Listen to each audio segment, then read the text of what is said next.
अस्सलामुअलैकुम viewers, welcome to my channel. उम्मीद करती हूँ आप सब अच्छे और खैरियत से होंगे। जी दोस्तों, आज मैं आपसे कुछ कहना चाहती हूँ। आज सुबह सुबह मेरी मामी ने मुझे कहा कि बैंक से पैसे निकलवा के लाओ, तो मैं आज सुबह सुबह गई बैंक से पैसे निकलवाने के लिए। तो दोस्तों, वहाँ पे कुछ इस तरह का सीन हुआ कि अभी मैं जब उस बारे में कुछ इमेजिन करती हूँ तो मुझे रोना आ जाता है। मैं ये सोच रही हूँ कि हमारे मुल्क के हालात इस कदर ख़राब होते जा रहे हैं, इस कदर ख़राब होते जा रहे हैं कि हमारी आवाम को समझ नहीं आ रहा कि वो कर क्या रहे हैं। अच्छे बुरे की पहचान ही नहीं है उनको समझ ही नहीं आ रहा कि आज हमारे लिए क्या अच्छा है क्या बुरा है। ज़्यादा मेजॉरिटी बुराई की तरफ आ रही है। मुझे बहुत दुख होता है ये सब सुनकर। जब मैं इस तरह की सीन सुनती हूँ, लोगों के साथ कुछ गलत होता है, इस चीज़ का इफ़ेक्ट तो इंसानों की लाइफ में होता है ना, लेकिन हमारी जो गवर्नमेंट है वो क्या कर रही है? कभी सोचा इस बारे में हमने? कभी भी नहीं। हमें कुछ समझ नहीं आता कि ऐसे हो क्या रहा है हमारे मुल्क में। खैर, मैं आती हूँ अब मुद्दे की तरफ। मैं सुबह सुबह आज बैंक गई पैसा निकलवाने के लिए। तो मैं जैसे ही गाड़ी से उतरने वाली थी, लेकिन मैं उतरी नहीं। मैंने सीन देखा बैंक की तरफ कि एक फैमिली थी, वो बैंक से निकल रही थी पैसा निकलवाते वक्त ना। तो वो लेडी थी ना, तो लेडी जो है वो बैंक से पैसे निकलवा रही थी। जैसे उन्होंने पैसे निकलवाए तो वो गेट से बाहर निकली तो दो बंदे बाइक पे आए ना, उनकी गनपति पे गन रखा। जब गनपति पे उन्होंने गन रखा तो उन्हें इन ऑर्डर जो आजकल हमारे मुल्क में हो रहा है, ऐसे आप लोगों को तो उसको धमकी दी औरत को कि आप जो है जितना भी आपके पास माल है वो दीजिए। तो उस टाइम वो जो औरत थी ना, वो काफ़ी उसका जो हाल था ना, वो रोने वाली थी बिल्कुल, क्योंकि उसके पास कुछ था ही नहीं देने के लिए सवाए उन पैसों के जो वो पैसे उसने अपने बच्चों की फ़ीस के लिए रखे हुए थे। और उसका जो हाल था ना, मुझसे देखा नहीं जा रहा था कि मैं सोच रही थी कि यार ये क्या हो रहा है इसके साथ, ऐसा नहीं होना चाहिए। मुझे दुख हो रहा था। खैर, गणपति पे उन्होंने गान रखी और धमकी दी हमें दे दो और जितना भी माल है वो दे दो वरना हम तुम्हें मार देंगे। तो उस औरत ने उस टाइम उनको विनती की कि प्लीज़ मुझे छोड़ दो, मेरे बच्चों की फ़ीस है। लेकिन उन्होंने कुछ नहीं सुना, उसकी कोई बात कोई सुनने के लिए तैयार ही नहीं थे वो लोग। उसके साथ वो सुनना ही नहीं चाहते थे कि हो क्या रहा है। मैं तो परेशान हो गई, वो सिचुएशन देख रही थी, मेरी आंखों के सामने हो रहा था जो भी हो रहा था। तो खैर उन्होंने उसकी बात नहीं मानी और वहाँ से वो उसके पैसे लेके फ़रार हो गए। फिर मैं अचानक गाड़ी से नीचे उतरी तो मैंने उनसे पूछा क्या हुआ ना, तो कहने लगी कि बहुत ज़्यादा रोना शुरू हो गई ना, इंतहाई इतना ज़्यादा रो रही थी कि जब मैंने उसको देखा उसकी आंखों में तो उस टाइम मुझे भी आंसू आ गए। इतना ज़्यादा वो रो रही थी कि मेरी भी आंखों में आंसू आ गए उसकी सिचुएशन देखकर।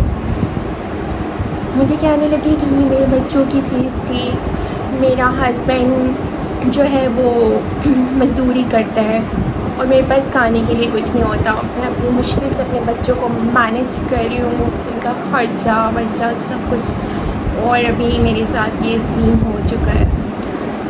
ओह माय गॉड, जो उस टाइम इसका हाल था ना वो मुझे पता है। मैं मुझे इतना ज़्यादा रोना आ रहा था कि मैं परेशान हो गई थी कि वो क्या रहा है। खैर, उसके बाद जो है वो काफ़ी रोना शुरू हो गई और बहुत ज़्यादा काफ़ी रश हो गया ना वहाँ पे। वो इस तरह बिहेव कर रही थी, इतना ज़्यादा रो रही थी, ज़मीन पे अपना सर रगड़ कर रो रही थी कि या अल्लाह ये मेरे साथ क्या हो गया। मेरा हस्बैंड जो मज़दूरी करके कमाता है, ये सारा इन्होंने एकदम से उसको लूट के वो फरार हो गए। तो मुझे तो ये समझ नहीं आता हमारे मुल्क का क्या होगा। हमारे मुल्क के हुक्मरान जो काम कर रहे हैं उनको अंदाज़ा नहीं है कि हमारे मुल्क में क्या हो रहा है, कितनी परेशानियों को जो है वो फेस करना पड़ रहा है। क्या कुछ नहीं हो रहा हमारे मुल्क में। अवाम इतनी परेशान है, आए दिन स्ट्रीट क्राइम, आए दिन डकैतियाँ, क्या कुछ नहीं हो रहा। लड़कियों के साथ इतना बुरा हो रहा है, जो बाहर निकल के काम करती हैं उनको बहुत कुछ फेस करना पड़ता है। लेकिन इस चीज़ का हमारे गवर्नमेंट को क्या फ़र्क पड़ता है? वो तो अपनी इंजॉयमेंट कर रहे हैं, वो तो अपने मज़े ले रहे हैं, उनके पास तो सब कुछ है, किसी चीज़ की कमी नहीं है। लेकिन वो कभी भी हमारी आवाम का नहीं सोच रहे कि क्या हो रहा है क्या नहीं हो रहा। इतनी बेवड़ती इन्होंने करके रखी हुई है कि लाइक समझ नहीं आ रहा कि हमारी आवाम कहाँ से कहाँ जा रही है। तरक्की करने के बजाय वो नीचे जा रही है, कुछ कर नहीं पा रही है। मुझे तो दुख हो रहा है कि आगे आने वाले दिनों में हमारे साथ क्या होगा, इस चीज़ का बिल्कुल अंदाज़ा नहीं है हमें कि लाइक हमारे साथ क्या होने वाला है। अभी से इतनी पेट्रोल की कीमतें बढ़ा दी हैं, हाई करते जा रहे हैं, दिन ब दिन जो है वो हालात बहुत ज़्यादा पीक पे जा रहे हैं। लेकिन हमारी गवर्नमेंट को कोई फ़र्क नहीं पड़ता किसी के साथ क्या करता है, जिए मरे किसी को कोई फ़र्क नहीं पड़ता।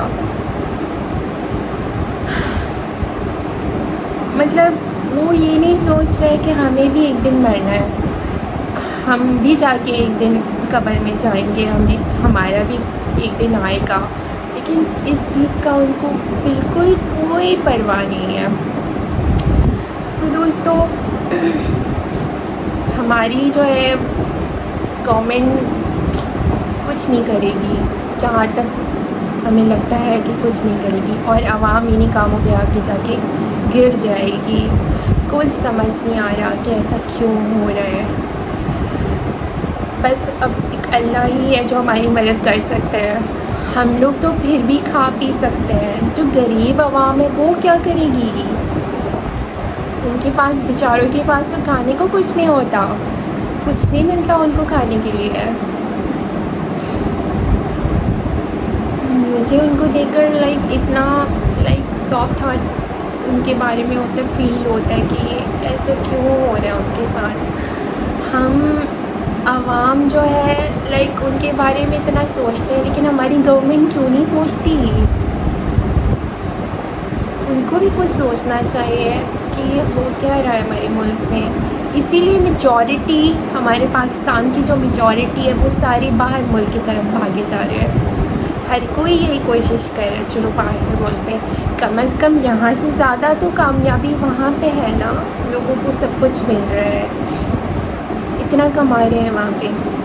तो खैर लोगों, मैं इस वीडियो को ज़्यादा लॉन्ग नहीं करूँगी, और हमारी गवर्नमेंट, मैं आपसे विनती करती हूँ कि काइंडली प्लीज़ हमारे मुल्क के हालात का कुछ करें। बहुत ख़राब होने वाले हमारे मुल्क के हालात, कुछ समझ नहीं आ रहा क्या होना है आगे।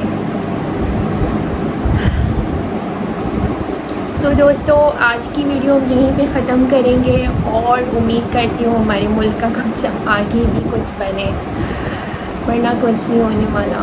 बस परेशानियाँ और परेशानियाँ ही फेस करनी पड़ेगी। ओके जी दोस्तों, अगर आप सबको ये वीडियो पसंद आई हो तो लाइक कर लीजिएगा और सब्सक्राइब करना बिल्कुल ना भूलिएगा। Thank you so much. अल्लाह हाफ़िज़।